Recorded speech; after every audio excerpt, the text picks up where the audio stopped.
Today is March 26, 2024. My name is Melissa Ackerman, and I'll be interviewing Mike Pincus for the Dallas Jewish Community Israel Mission Testimony Project we're doing. Hey Mike, how you doing today? Fine, Melissa. How are you? I'm good. Was this your first time visiting Israel? No, I was in Israel in 2002. Was that the most recent time? This was the most recent time. Okay. And what made you want to participate on this trip? My wife. And why did she want to go? After October 7th, we went to a meeting. We wanted to know what we could do. We were worried, interested, active. We went to a meeting. When we came home from the meeting, it was just a fundraiser from the Federation, and Jeanette told me, we have to go. I did not want to go. Had she been? She hadn't been in 50 years. Okay, but this was the time that she felt like it was time for you to go? She felt like we just needed to go, and I talked to her for 10 minutes, and she's never used that tone with me before. What were the most meaningful things you experienced while you were there? It was very sad. It was a very sad trip.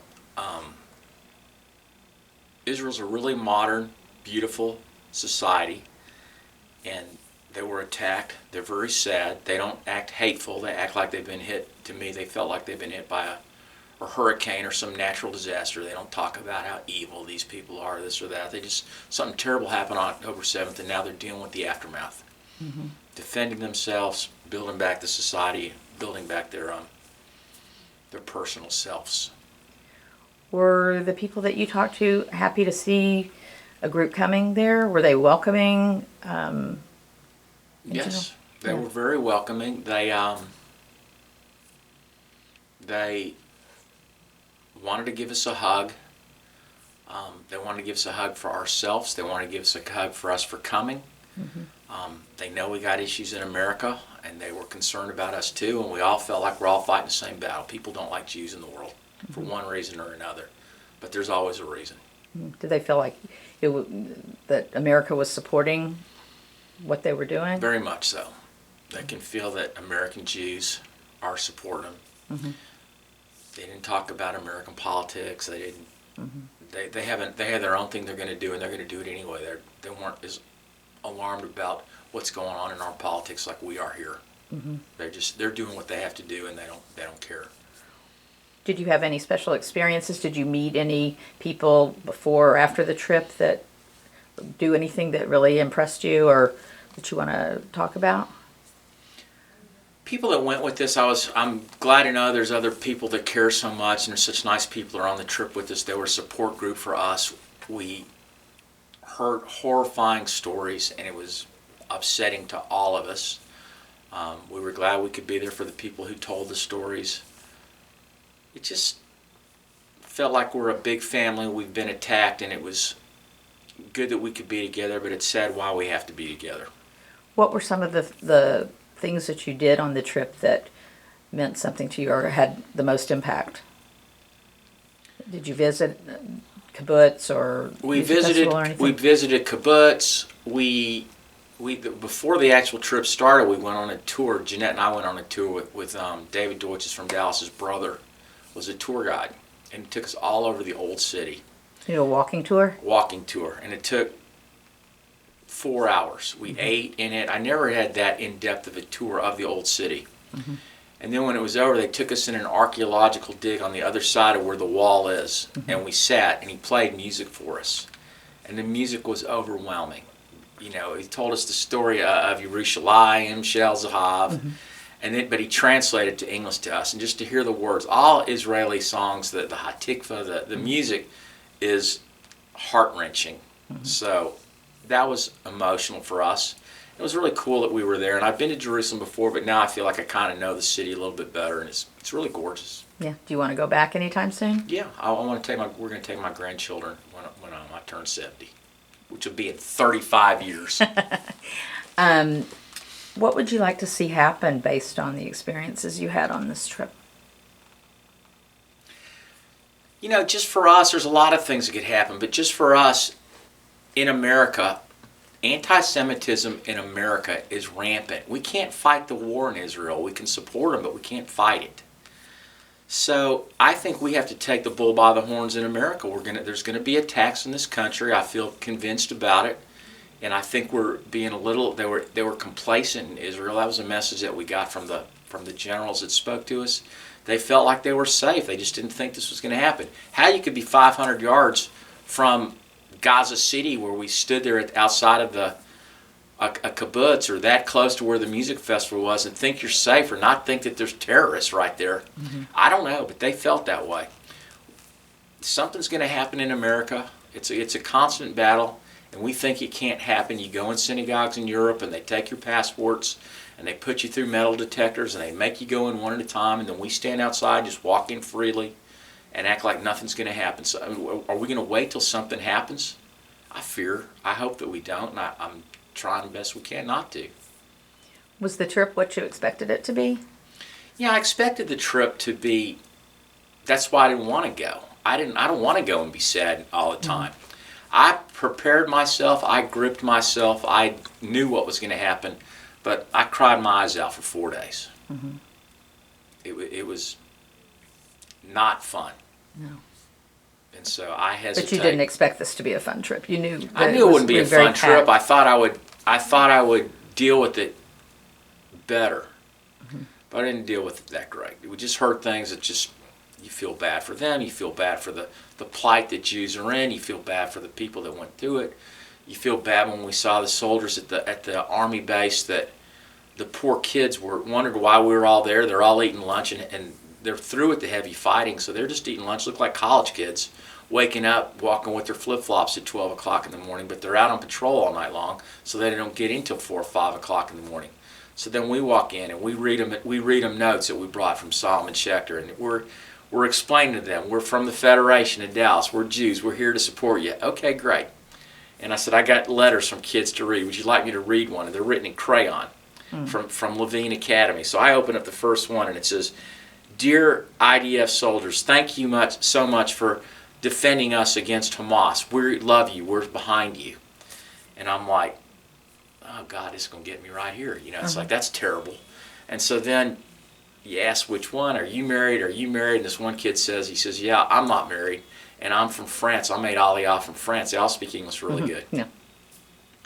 And I said, so you got a girlfriend? And they all burst out laughing. They go, don't worry. He's got plenty of girlfriends. Don't worry. The French guy has got plenty of girlfriends. He's doing fine. And they're all laughing. Then we sit down and eat lunch with this one kid. And he says he's got a cousin in New York. And they're reserves. And when the war broke out, they just ran back. And he's very animated. And the other kid that's sitting with him, he's not very animated. And I don't think he speaks English good.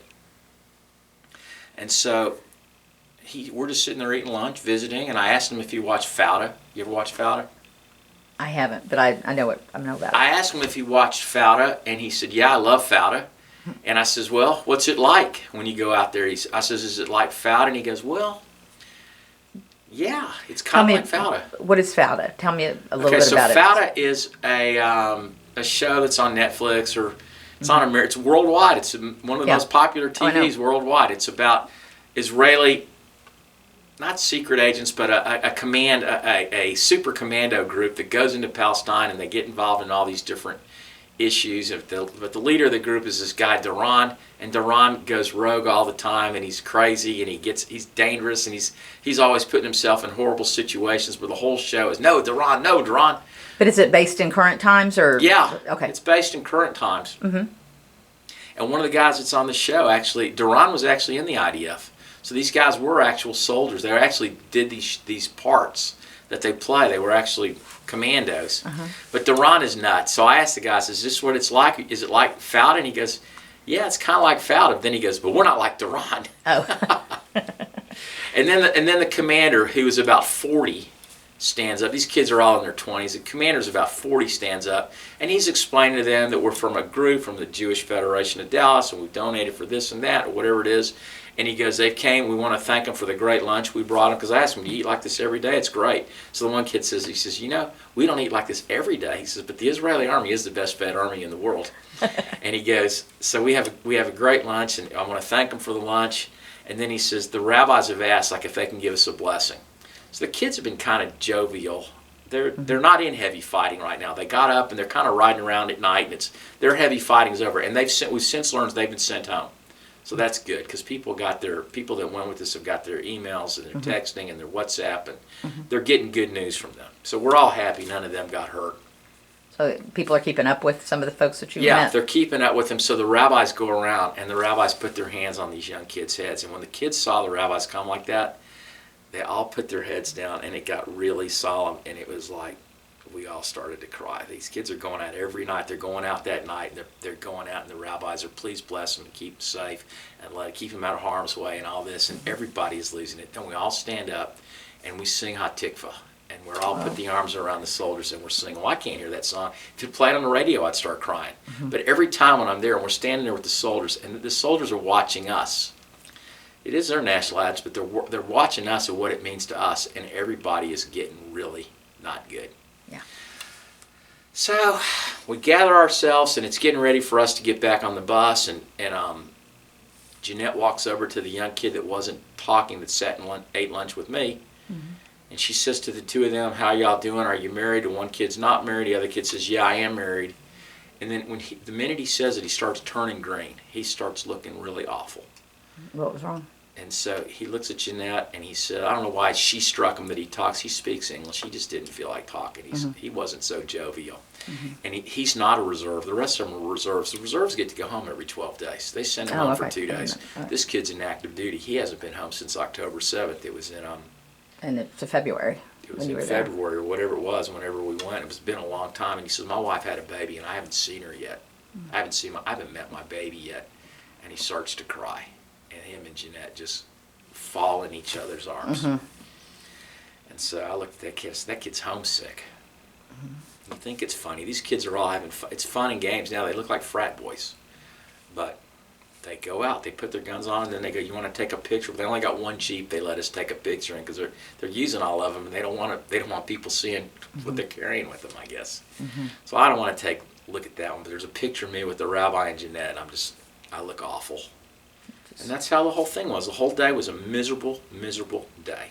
But it was important to see and experience. I think it was important for us to go, and I think listen, they have a very difficult situation.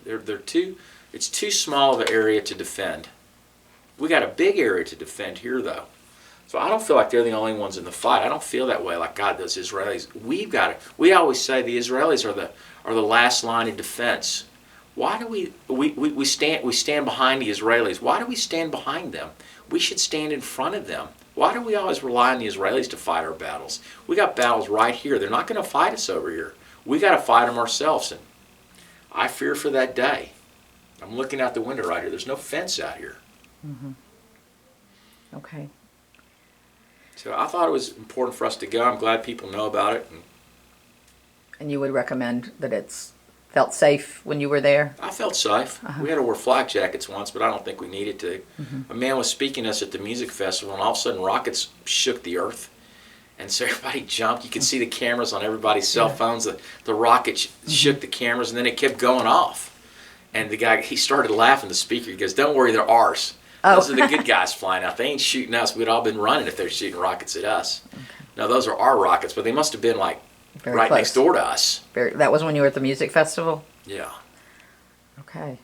All right. Well, thank you so much for sitting down and talking about this. I know it was not the easiest thing to do. Thanks, Mike. Thank you.